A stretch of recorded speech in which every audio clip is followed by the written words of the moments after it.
मैं निवेदन करती हूँ आपको जागृत करने के लिए ये आज की कथा आई है।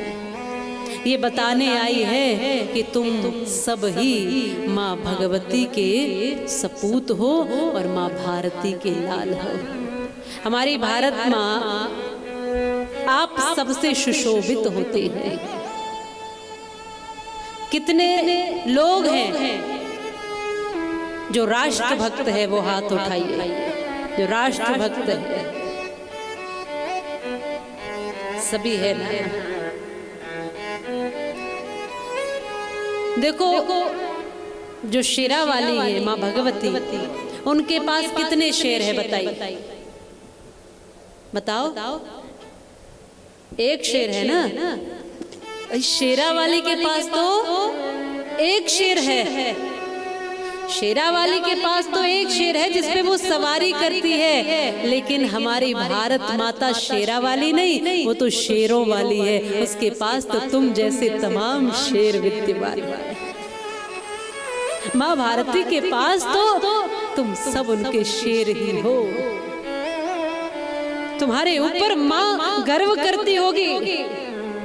उसकी चुंदरी हमेशा धानी रहे, वो हमेशा सुरक्षित रहे, ये मिट्टी हमेशा सुरक्षित रहे, माँ का सम्मान बचा रहे। इसके लिए हर एक माँ के शेर को तैयार रहना पड़ेगा। क्या है हमारी भारत माता, ये जानिए। एक भाव दिया है, भारत माँ शेरा वाली नहीं, क्या है, शेरों वाली है। एक दो शेर नहीं उसके पास तो तमाम शेर हैं। इतने शेर हैं कि शायद उनकी शक्ति एक जगह हो गई ना,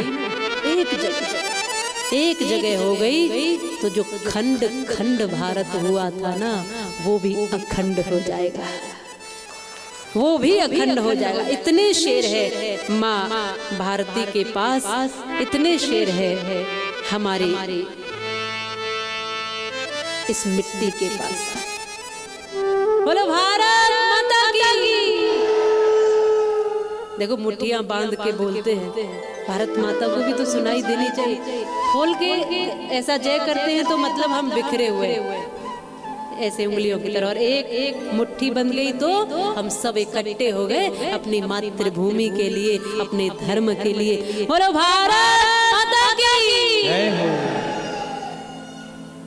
देखो छोटे छोटे बच्चे भी तुमसे ज्यादा तेज बोल रहे हैं। अरे इस मिट्टी का ही अंश है ना वो, इसीलिए उसके मन में इस मिट्टी के प्रति जज्बा तो रहेगा ही रहेगा, निश्चित ही रहेगा जज्बा। आज आप सबको केवल जगाने के लिए कुछ विषय हमने रखा है, केवल आपको जगाने के लिए, और ये बताने के लिए कि जो कार्य आपको मिला है वो कार्य ईमानदारी से करना, कर्तव्यनिष्ठ होकर, वही देशभक्ति है आपकी। आपको बॉर्डर पर नहीं जाना गोली बंदूक लेकर बंदूक चलाने के लिए। बॉर्डर पर खड़े हुए सैनिक अपना काम कर लेंगे, लेकिन आपको यहाँ अपने घर को, अपने मोहल्ले को, अपने समाज को, अपने गांव को, अपने विचारों को ठीक रखना है। और जो कार्य तुम्हें मिला है वो कार्य ईमानदारी से करना ही तुम्हारी देशभक्ति है। तुम शिक्षक हो तो शिक्षा दो बच्चों को, ये देशभक्ति है। डॉक्टर हो तो मरीजों का इलाज करो, ये देशभक्ति है। वकील हो तो न्याय के पक्ष में खड़े रहो, ये देशभक्ति है। किसान हो तो खेती करो आनंद से, ये देशभक्ति है। मातृशक्ति गृहिणी के रूप में है तो घर परिवार के साथ बाल गोपाल संतति को संस्कार दो, ये तुम्हारी देशभक्ति है। प्रत्येक व्यक्ति को जो जो कार्य मिला है उस कार्य को 100% करना ही देशभक्ति है। अलग से कुछ करने की जरूरत नहीं। अपने देश के प्रति सदैव तैयार खड़े रहना, ये देशभक्ति है। हर समय आप जागृत रहें, ये देशभक्ति है। जो कि मैं हर बार आपको बताती रहती हूँ। आप कहते हैं कि आप जो कह रहे हो इससे सब बदल जाएगा, मैं कहती हूँ नहीं, इससे बदलेगा नहीं, इस कहने से नहीं। तो बोले फिर क्यों कहते हो, फिर क्यों जयकार लगवाते हो, क्यों कहते हो कि जागृत हो, क्यों कहते हो कि बुराइयां छोड़ो? तो मैं उनको कहती हूँ कि देखो एक छोटी चिड़िया थी, जंगल में आग लगी थी, कोई आग बुझाने का प्रयास नहीं कर रहा था, लेकिन उस चिड़िया का घर भी जंगल में था। तो वो गई, तालाब से एक चोंच पानी लेकर आई और जंगल की आग में छोड़ दिया। एक बार नहीं किया उसने ऐसा, बार बार हर बार यही किया उसने। और बार बार जब वो एक चोंच बूंद में पानी ला करके जंगल की आग में छोड़ती तो सारे जंगल के जीव हंसकर कहते, क्या चिड़िया तुम आग बुझा दोगी इतने से पानी से? उसने कहा कि अरे मैं आग बुझाने का प्रयास नहीं कर रही, मैं तो तुम सब सोए हुओं को जगाने का प्रयास कर रही हूँ।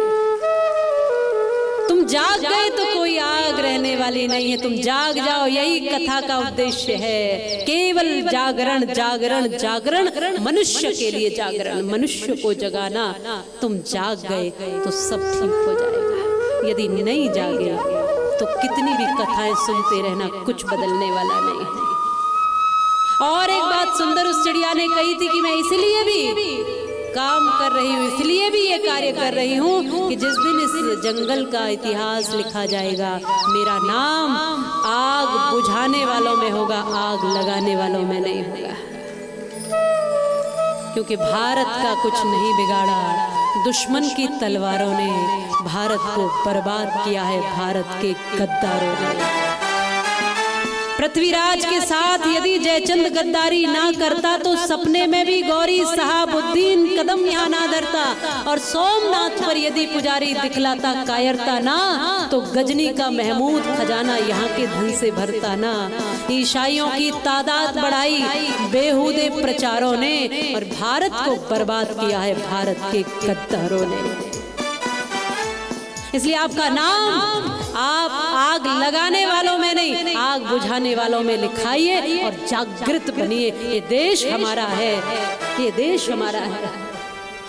नफरत भरी है, न पालो इसे, दिलों में खलिश है, निकालो इसे। न तेरा न मेरा न इसका न उसका, सभी का वतन है, बचा लो इसे। सभी का वतन है, बचा लो इसे। सभी का वतन है, बचा लो इसे। सभी का है देश।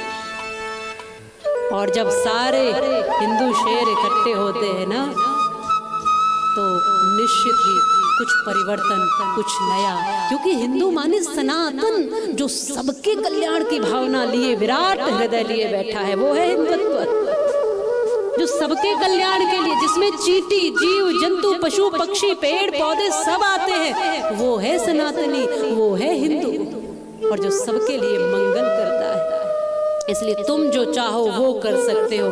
तुम चाहो तो खारे जल को सोम बना सकते हो, तुम चाहो तो पत्थर को भी मोम बना सकते हो, और तुम चाहो तो बंजर में भी बाग लगा सकते हो, और तुम चाहो तो पानी में भी आग लगा सकते हो। तुम चाहो तो सब कुछ कर सकते हो। शक्ति को भूले हो तुम। वीर बजरंगी हनुमान जी के उपासक होते हुए कैसे कमजोर पड़े हो। रामचंद्र के जयकारे बोलने वाले क्यों रो रहे हो। भगवती की उपासना करने वाले क्यों विराट नहीं बनते हो।